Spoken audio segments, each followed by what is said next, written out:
aqui no caso já está ao vivo, é isso? Porque vermelhou aqui o negócio.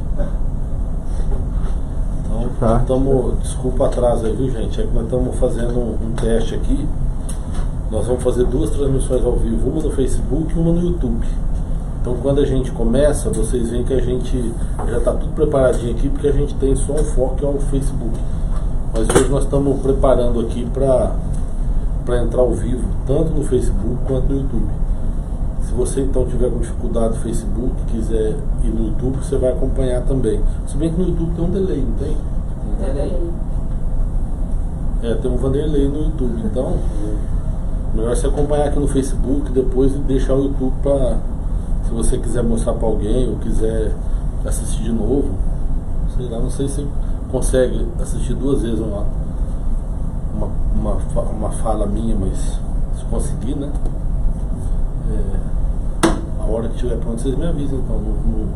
No YouTube tá pronto já? Não. Eu vou começar aqui então no Face, beleza? Eu vou pro Face e compartilhar, curtir. Quem quiser compartilhar, curtir, né? O pessoal do YouTube fala, deixa um like aí, mas no Facebook é assim, ó, se você, toda vez que você compartilha uma mensagem, essa mensagem ela vai para todos os seus amigos do Face, né? O pessoal que te acompanha e tal. E eu sempre falo isso, a gente que não ganha nada com isso, mas o reino dos céus ganha, porque são mais pessoas que são alcançadas com uma mensagem, né? Então eu tenho uma mensagem para você que hoje na verdade vai ser uma mensagem mista, é uma mensagem bíblica, mas eu quero falar do livro O Cidadão Sou Eu.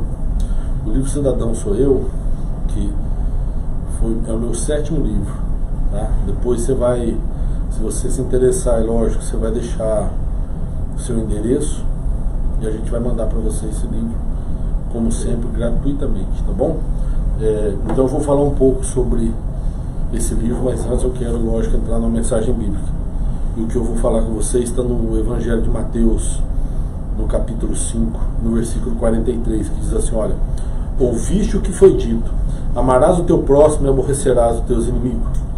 Eu, porém, vos digo, amai os vossos inimigos, bendizei os que vos maldizem, e fazei bem aos que vos odeiam, e orai pelos que vos maltratam e vos perseguem. Isso aqui é Jesus falando, viu, gente? Para que sejais filhos do Pai que está nos céus, porque faz com que o sol se levante sobre maus e bons, e a chuva desça sobre justos e injustos. Difícil, não? Na verdade, o que Jesus está falando aqui está dentro de um contexto que ele está no Sermão da Montanha, o sermão mais famoso de Jesus, que começa lá no capítulo 5 e vai até o capítulo 7 do Evangelho segundo Mateus.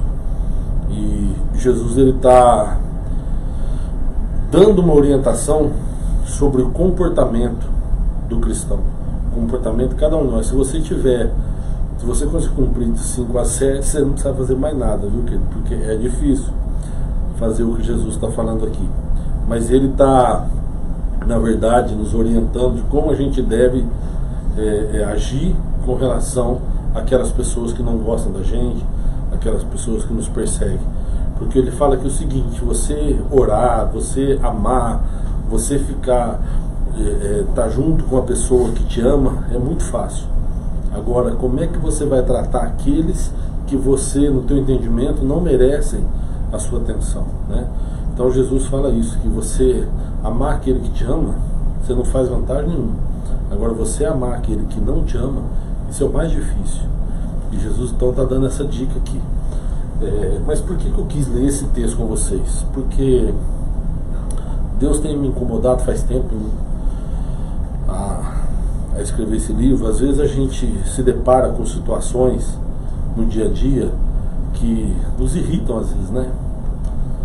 Várias situações. Tem gente que não tem percepção do outro, né? Tem gente que a vida é dela, né?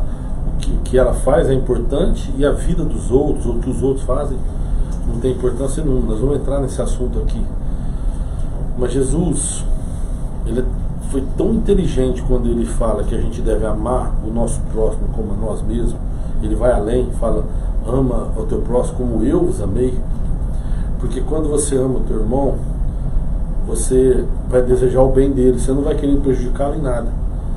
Então, praticamente, Jesus anula todas as leis com a fala dessa. Porque se todo mundo praticasse o que Jesus nos ensinou, não precisava ter lei nenhuma, não precisava ter Código Penal, Código Civil, não precisava ter Constituição. Porque, na verdade, você desejar o bem do próximo, se cada um fizesse isso, pensasse no próximo, no bem do próximo, né, o mundo seria diferente. Então, baseado nisso, eu escrevi esse livro, Cidadão Sou Eu. Nós vivemos numa sociedade corrupta. Nós vivemos numa sociedade que gosta muito de cobrar os outros, que gosta muito de direitos, mas não quer saber de deveres. Nós vivemos numa sociedade onde a corrupção está impregnada no dia a dia, e às vezes a gente pensa que a corrupção está só lá em Brasília, está só nessa questão do Lava Jato, mas na verdade está no nosso dia a dia, nas coisas pequenas, nos detalhes.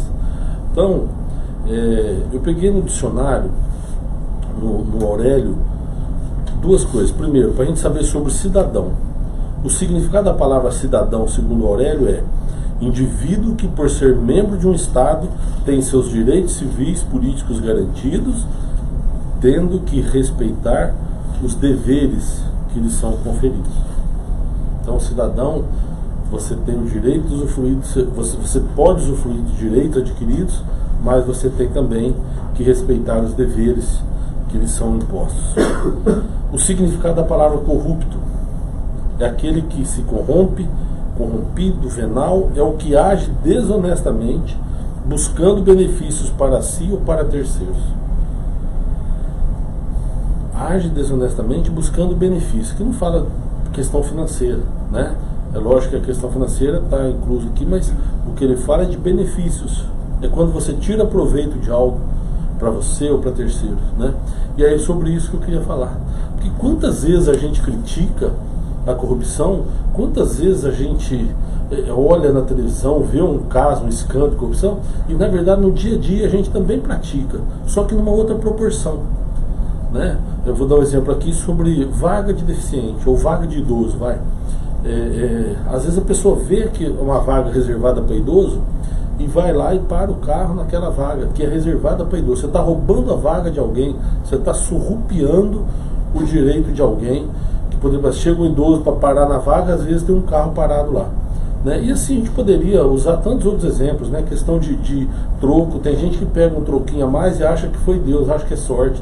Olha, eu dei sorte, a pessoa nem viu e me deu um dinheiro a mais. Não, isso aí é uma desonestidade sua. A pessoa cometeu um erro, você tem que ir lá e você tem a obrigação de ir lá e alertá-la. Olha, você tá cometendo um erro aqui, você me deu um troco a mais. E assim vai, nos detalhes, no dia a dia. Então esse livro aborda esse processo, né? E a melhor forma de você saber se é corrupto ou não é quando a oportunidade aparece para você. Porque às vezes a gente critica, por exemplo, o pessoal que roubou lá a Petrobras, mas muitas vezes pode ser que você não tenha roubado a Petrobras porque você não teve a oportunidade de ser presidente, ser diretor lá, né? Mas se você tivesse, talvez você teria feito a mesma coisa, né? Você precisa saber fazer uma autoavaliação. A gente criticar os outros é muito fácil, mas precisamos fazer a nossa autoavaliação, né? Então o livro trata disso. Nós vivemos numa sociedade corrupta, é isso que o livro trata, né? Tudo é tirado da sociedade. É uma coisa impressionante. Quando a gente quer fazer uma pesquisa de mercado, o Ibope, por exemplo, quando faz pesquisa lá para presidente, ele entrevista 2.000 pessoas e ele sabe a opinião de 200 milhões de brasileiros. Como é que pode isso, falando só com 2.000 pessoas? É porque eles sabem que a sociedade, ela tem, é uma coisa assim, como é que eu vou dizer para você? Eles pegam, por exemplo, tantas pessoas de uma mesma idade, tantas pessoas com o mesmo padrão salarial, tantas pessoas do sexo masculino e feminino, e eles formam ali uma mini sociedade, e a partir dali eles só ampliam depois para saber o que pensam, né? E isso é interessante, por quê? Porque a sociedade em que vivemos é que fornece todas as profissões, todos os profissionais, né? Todas as profissões são tirados da sociedade. Todos nós somos parte de uma sociedade. Então, para ser mais claro, os médicos são tirados da sociedade, os dentistas são tirados da sociedade, os engenheiros são tirados da sociedade, Os garis são tirados da sociedade. A sociedade, ela é formada e vai tirando. Os padres, os pastores, são tirados da sociedade. E aí o que acontece? No meio de uma sociedade corrupta, então você vai tirar ali alguém que se tornou pastor, que é corrupto, mas tem muitos ali que são honestos. Aí tem um padre, por exemplo, que é pedófilo, mas tem a maioria ali que é honesto, né? Mas acontece que aquele pedófilo, não quer dizer, por exemplo, que o padre é pedófilo, quer dizer que tinha um pedófilo ali na sociedade que se tornou padre. Mas tem muitos honestos na sociedade que também se tornaram padres, né? Mesma coisa dos pastores, tá? Tem pastor desonesto, tem, mas é um cidadão desonesto que se tornou pastor, fazia parte de uma sociedade. Mas tem muitos outros ali honestos que também se tornaram pastores. Assim vai, na medicina é uma coisa. Tem muitos médicos desonestos, mas tem muitos médicos honestos, todos tirados da sociedade. Então, se a gente vive numa sociedade corrupta, é claro que nós vamos ter corruptos em todas as profissões, inclusive na classe política, né? Inclusive na classe política, porque tem aqueles políticos que são tirados da sociedade, que são desonestos, mas tem aqueles honestos da sociedade que se tornam políticos também. E essa desonestidade, essa corrupção que eu falo no dia a dia, que está impregnada na sociedade, a gente vê isso no nosso dia a dia, né? Eu dei o exemplo aqui do estacionamento. Perto da minha casa tem uma farmácia que ela fica do lado de fora de um shopping, de um mini shopping, né? um mall. E quem quiser usar o estacionamento do shopping tem que pagar, né? Então a pessoa entra com o carro no estacionamento do shopping e precisa pagar. E como a farmácia fica do lado de fora, a farmácia tem 6 vagas reservadas para ela. É uma vaga para quem tem deficiência física, tem uma vaga para quem tem para idoso, né? E depois tem mais 4 vagas para clientes da farmácia. Aí o que acontece? O pessoal usa essas vagas que não são pagas para passear no shopping. Aí chega alguém precisando comprar um remédio, chega alguém para usar a farmácia por direito, não consegue vaga no estacionamento, aí tem que ir lá e pagar o estacionamento do shopping para usar a farmácia, né? Já aconteceu o caso de eu chegar, tá lotado o estacionamento da farmácia, eu ficar esperando uma vaga, depois de muito tempo sair, eu entrei na vaga. Quando eu cheguei na farmácia não tinha ninguém, não tinha um cliente na farmácia. Ou seja, todas aquelas vagas preenchidas, na verdade preenchidas por pessoas que estavam passeando no shopping. E assim, se você for no supermercado, eu não estou falando novidade, né? Se você entrar no supermercado, você vê isso. Quantas vagas reservadas para idoso, para gestante, e que as pessoas param sem o menor pudor, sem a menor preocupação, né? E eles se acham no direito de roubar a vaga de alguém. Aí se chega um idoso, porque na verdade você pode ver que são estratégias também. Os idosos, normalmente a vaga para idoso é mais próximo da porta. Então mesmo quando tem uma vaga normal, a pessoa vai e para na vaga do idoso só porque está mais perto da porta. E aí chega o idoso, tem que parar longe, e às vezes tem até dificuldade de locomoção, né? E assim vai, né? Podia dar muitos exemplos aqui. Tem um exemplo que acontece comigo demais. Eu vou deixar meus filhos na escola e tem uma mãe de uma menina que ela para o carro no meio da rua. A rua pode parar carro dos dois lados, é uma mão única, pode parar carro dos dois lados. Então o que nós precisamos fazer? Parar o carro de um dos lados da rua e aí descer com os filhos, tem uma faixa de pedestre, aí o filho atravessa na faixa, leva o filho no portão, volta e vai embora. O que essa mãe faz? Ela para o carro no meio da rua e em cima da faixa. Então se alguém vem também para atravessar com o filho na faixa, para com o carro em cima da faixa. Além disso, ela para no meio da rua, ou seja, os carros que vêm atrás dela são obrigados a esperar. Só que o filho dela, a filha dela no caso, não desce também e corre pro portão, não. Ela desce do carro, a menina deve ter, sei lá, 7, 8 anos, no banco da frente, está errado também. Aí ela abre a porta do carro, abre a porta de trás, pega a mochila, fecha a porta, entra no carro, dá um beijo na mãe para despedir, sai, fecha a porta do carro, aí dá a volta pela frente do carro e todo mundo esperando atrás. A fila de carro vai se formando, porque é na hora da entrada da escola, ou seja, todos os pais, mães, vão levar os filhos naquela hora. Então vai formando aquela fila ali atrás. A filha vai e a mãe fica esperando ela entrar no portão da escola. Depois que a filha entra no portão, aí aquela pessoa vai embora. Essa pessoa não tem percepção do mundo. Para ela é ela e o mundo é o resto. É desse jeito que ela pensa. E muitas pessoas pensam assim, né? Essa mãe provavelmente pode ser que num dia de um protesto aí contra a corrupção, ela vai até lá na praça protestar. Mas na verdade, no dia a dia dela, ela também tem prejudicado pessoas. E não percebe isso. Né? Já aconteceu um caso, um dia da menina ter esquecido alguma coisa e voltar no carro ainda para pegar. Né? E a fila vai se formando atrás. E isso é algo corriqueiro, é algo que acontece demais. Né? Faixa de pedestre. Quantas vezes você já viu também um pedestre atravessando embaixo de uma passarela? Tem passarela e aí a pessoa atravessa correndo embaixo. Por quê? Porque não quer subir uma rampa, da aula do lado, porque vai gastar o triplo do tempo, talvez. Né? Mas aí põe a vida em risco, põe outras pessoas em risco, né? E assim vai. E esse livro trata de tudo isso, dessa corrupção, que na verdade veio desde o descobrimento do nosso país, veio desde a criação do mundo. Né? No Brasil, a corrupção começou já no descobrimento. Quando a esquadra de Cabral chega no litoral, eles corrompem os índios para poder entrar e explorar a terra. Os índios são corrompidos com presentes, né? E ali, eles, com os presentes, eles autorizam os portugueses a entrar e a explorar a terra. Né? No livro trata esse assunto, trata o assunto, tem a questão das sesmarias, que nada mais é do que um ato que hoje é considerado corrupção. Né?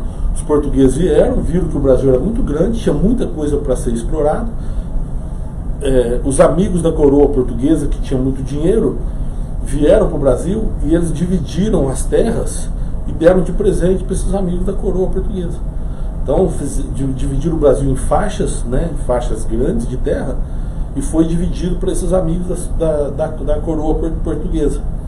Ou seja, hoje, né, o rei, o presidente, no nosso caso aqui, né, Congresso, fazer uma doação disso para um amigo é um ato de corrupção.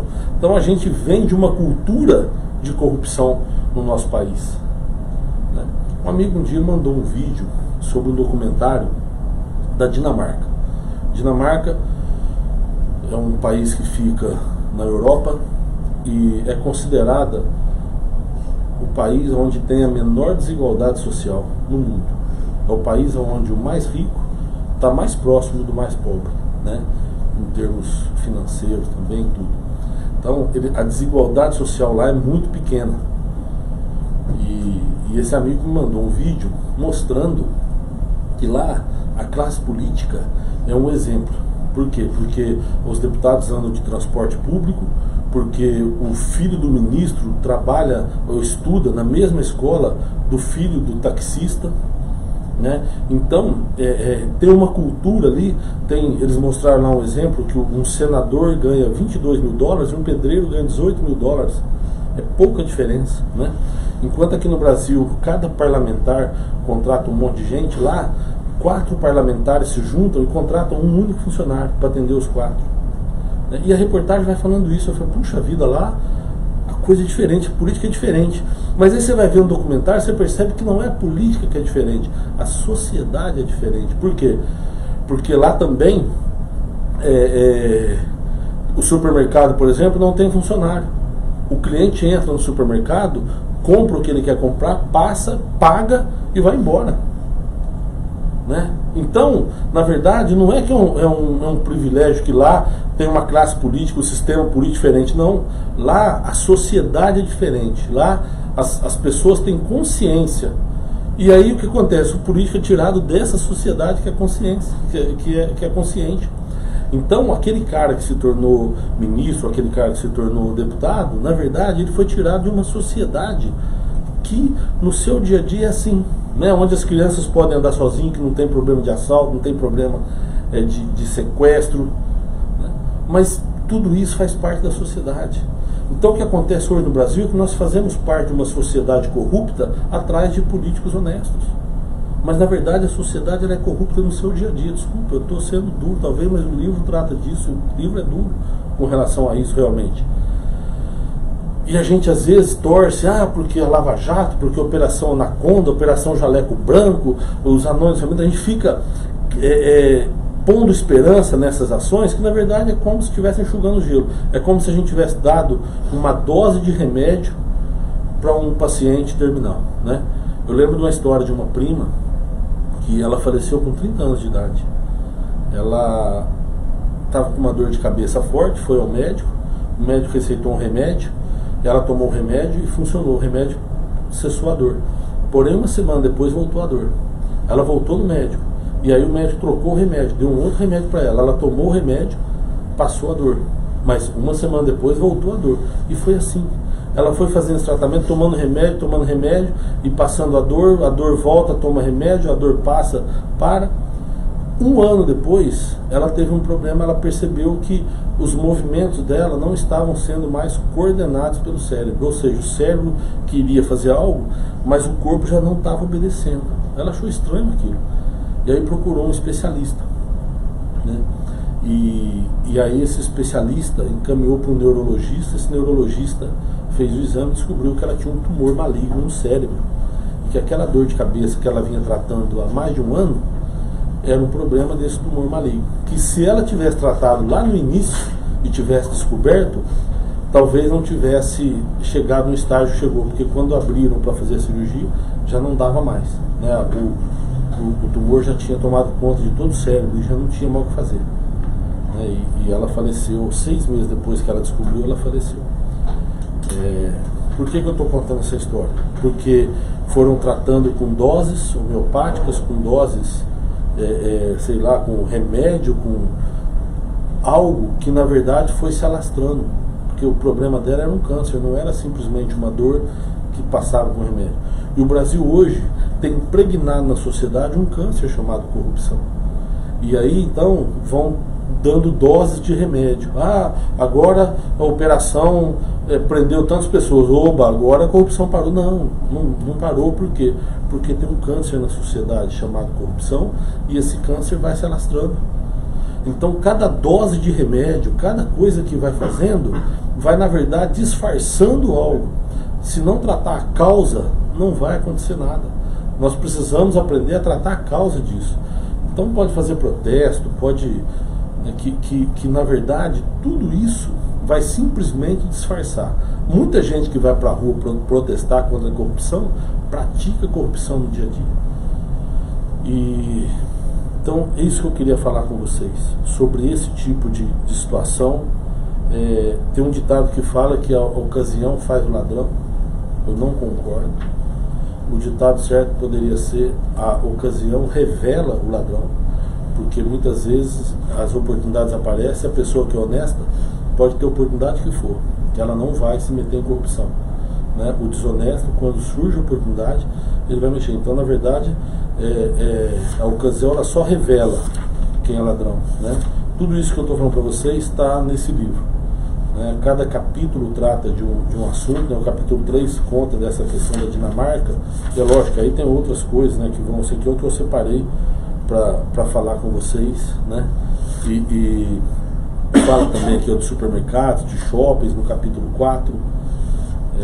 Então assim, é uma coisa... eu contei essa história esses dias. Tem aquela história do bilhete premiado, né? É um golpe muito antigo, tem mais de 30 anos esse golpe, e muita gente cai ainda nesse golpe do bilhete premiado. Mas por que a pessoa cai? Porque a pessoa é inocente? Não, porque a pessoa quer tirar proveito. O golpe do bilhete premiado, eles não pegam uma pessoa e chega e tenta passar o bilhete premiado aleatoriamente, não. Eles contam uma história perto de uma pessoa, e aquela pessoa só cai se ela quiser tirar vantagem, né? Porque o que é? O rapaz chega pro outro e fala: pô, eu ganhei, comprei um bilhete premiado, eu ganhei na loteria, qualquer coisa assim. Só que eu não posso receber o prêmio. Sei lá quanto que é, 200 mil reais o prêmio.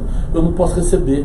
Por que não? Porque eles pagam no banco, mas eu tenho uma dívida lá no banco. E para eu pegar o dinheiro, eu tenho que ir lá e quitar essa dívida, que é de 2 mil.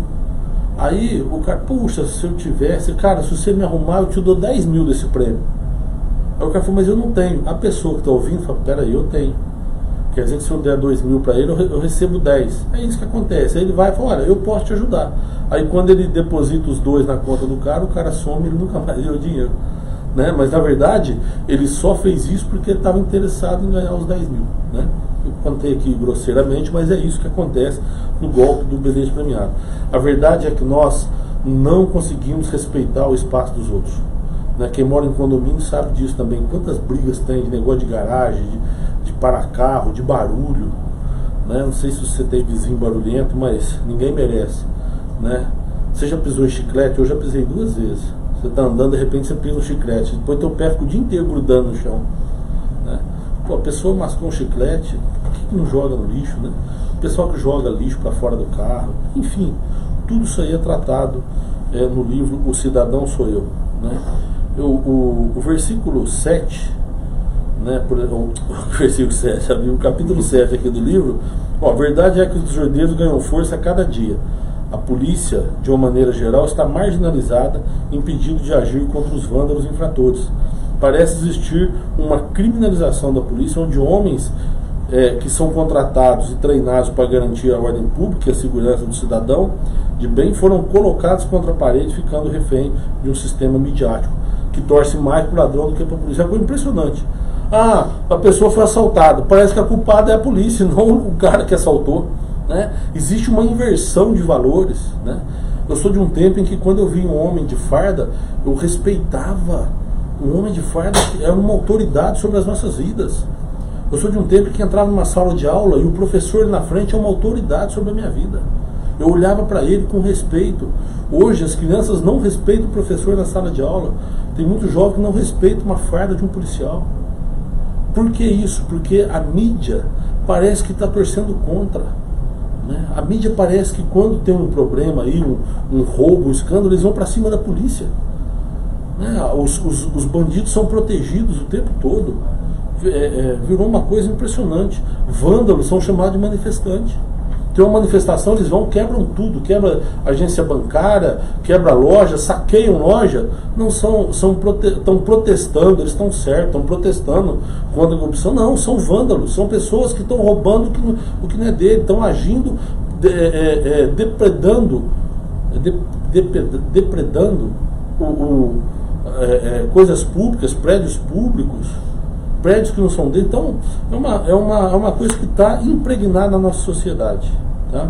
E aí vocês podem falar assim: puxa vida, mas eu estou aqui para ouvir uma mensagem bíblica que esse cara está falando. Não, é porque, na verdade, amado, na Bíblia Sagrada nós temos muitos casos de corrupção. Adão e Eva caíram no pecado por causa de uma corrupção, né? Se você pegar, tem uma história na Bíblia, quem conhece a história de Eliseu, de Naamã, que é aquele general de um exército sírio que vai e ele é curado, e ele leva presentes para Eliseu, porque ele recebeu a cura, e Eliseu se recusa a receber os presentes. Aí um assessor de Eliseu vai atrás dele e fala: o chefe lá mudou de ideia, falou que é para você dar os presentes. O cara pega os presentes no lugar de Eliseu. Corrupção.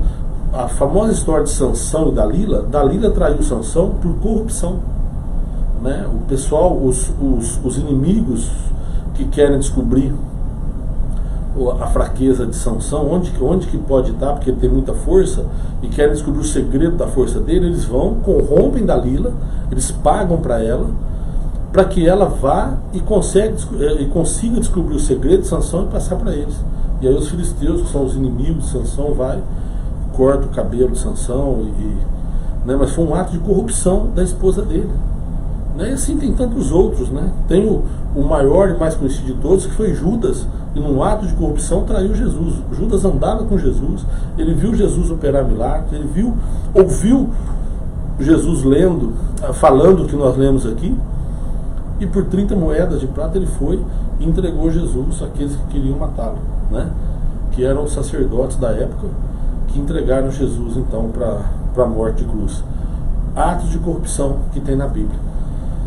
Mas o texto que nós lemos aqui em Mateus 5 fala o seguinte: que Deus, ele manda o sol sobre bons e maus, e ele manda chuva sobre justos e injustos. A verdade é que qualquer coisa que a gente faça não nos afasta do amor de Deus. O amor de Deus por nós é tão grande, o amor de Deus por nós é de uma forma tão maravilhosa, que mesmo a gente cometendo falhas, mesmo a gente cometendo erros, Ele nos ama. Independente se você joga um papel no chão ou não, independente se você para na vaga do idoso ou não, o que importa é que, se você acreditar em Jesus Cristo, se você entregar sua vida a Deus, o amor de Deus é o suficiente para a tua salvação. Então, tudo isso passa a ser banal diante do amor de Deus. Tudo isso passa a não ter valor nenhum diante do amor de Deus. Se você conhecer verdadeiramente o amor que Deus derramou sobre nós através de Cristo Jesus, através da vida de Jesus, tudo isso você vai ver que você vai deixar de fazer simplesmente porque você passa a amar o teu irmão. Simplesmente porque quando você vê lá uma vaga reservada para uma gestante, você vai pensar na gestante, vai falar, puxa, se chegar uma gestante aqui, ela precisa ter essa prioridade. Se você conseguir amar o teu próximo, como Jesus disse que a gente consegue amar, e Ele pede para que a gente ame o nosso próximo, se não precisa ter lei, não precisa ter briga. Se você é inquilino, você vai pagar seu aluguel direitinho. Se você tem uma casa e o inquilino não pagou, você vai tolerar. E assim vai, e as brigas não vão existir. A questão é que nós precisamos incluir esse amor de Deus na sociedade em que vivemos, para que você pense no seu irmão, para que você pense no outro. Porque é isso, se você desejar o bem do outro, você jamais vai fazer algo que o prejudique. Né? Toda vez que você for jogar um papel no chão, você pode pensar, puxa, aqui vai prejudicar alguém, então não vou jogar no lixo. E assim vai. A grande questão é o amor. O grande segredo de tudo isso é o amor. É você amar o teu próximo. É você desejar que o teu próximo seja feliz. É você desejar o bem do teu próximo. E o caminho para isso é Jesus Cristo. Então é esse Jesus que eu quero te oferecer. Um Jesus que veio para nos amar, que veio para, na verdade, ser a maior referência do amor de Deus por cada um de nós. E Deus quer te dar salvação. É isso que Ele quer, te dar salvação. E os nossos erros do dia a dia não são levados em conta, porque o amor dele por nós é muito grande. Tá? Então convido você a conhecer o amor desse Deus maravilhoso. E convido você também, se você quiser, o livro Cidadão Sou Eu. Ele não está à venda não, viu gente? O livro, se você quiser, manda um endereço para nós aí, no Facebook ou no YouTube, põe um endereço, com o CEP, põe o endereço completinho, a gente manda para você esse livro. Tá? Eu tenho certeza que vai te ajudar muito, tá bom? E antes de encerrar, eu queria fazer uma oração com você. Se você puder fechar os seus olhos. Senhor, nós te agradecemos, Pai, pela tua graça e pela tua misericórdia. Senhor, eu quero te apresentar a vida desses meus irmãos, das minhas irmãs que estão assistindo esse vídeo, Pai. Que eles possam ter a consciência, Deus, que existe o outro. Que eles possam ter consciência que o mundo é habitado por pessoas além de todos nós. Então, nós não estamos sós no mundo, nós não estamos aqui solitariamente. Tem outras pessoas, e essas outras pessoas precisam ser percebidas, essas outras pessoas precisam ser notadas, e nós precisamos amá-las a ponto de desejar o bem delas e de não prejudicá-las, Pai. Senhor, se dependesse do teu amor, se dependesse da gente cumprir aquilo que o Senhor propôs, não precisaria ter lei nenhuma, porque o amor já supriria tudo isso. Mas nós somos falhos, Deus, então nós te pedimos misericórdia sobre as nossas vidas. Senhor, perdoa as nossas falhas, perdoa, Senhor, os nossos erros. Não leve em consideração, Pai, as vezes em que nós prejudicamos os nossos irmãos. Pai, nos dê um coração arrependido, um coração voltado ao amor que o Senhor nos ensinou e que o Senhor quer de nós. Que a gente possa aprender a amar uns aos outros, Pai, assim como o Senhor também nos amou. Nós te agradecemos, Deus, por tamanha misericórdia que o Senhor tem tido nas nossas vidas. E fazemos isso em nome de Jesus. Amém. Bom, meus amados, obrigado pelo carinho. Pessoal do Facebook, pessoal do YouTube, agora está ao vivo. Hoje no Facebook foram mais de 600 pessoas alcançadas. Obrigado para cada um. Vou falar alguns nomes aqui. Olha, a Dulce Lima, a Albetiza Oliveira, o Daniel Monteiro, Senhor, que Deus abençoe, o Douglas Henrique, a Sandra Alves, o Marcos Gonçalves, que escreveu também bom dia a todos, a Sirlene, o Edirley Simão, o Otair Guimarães, que é meu irmão, Otair, Deus te abençoe poderosamente, a Leda Santos, o Braga Filho, o Alex Queiroz, evangelista de Deus, boca santa do Senhor, o pastor Rogério Maciel, a Sirlene Carvalho, Marcelo Pereira, o Flávio Lamas, que Deus abençoe, chamou que é importante a reflexão, o Marcelo José, Luiz Carlos, o Sérgio Carrara, que é outro irmão meu também, que Deus te abençoe, Sérgio, poderosamente, o Jair Cassiano, que Deus te abençoe poderosamente. São 615 pessoas alcançadas. você puder compartilhar esse vídeo, o pessoal do YouTube compartilhar, não, o pessoal do Facebook compartilhar, né? O do YouTube é se inscrever no canal e toda semana tem um vídeo ao vivo para vocês aí, um vídeo novo, tá bom? Que Deus abençoe vocês poderosamente e até terça-feira que vem, se Deus quiser.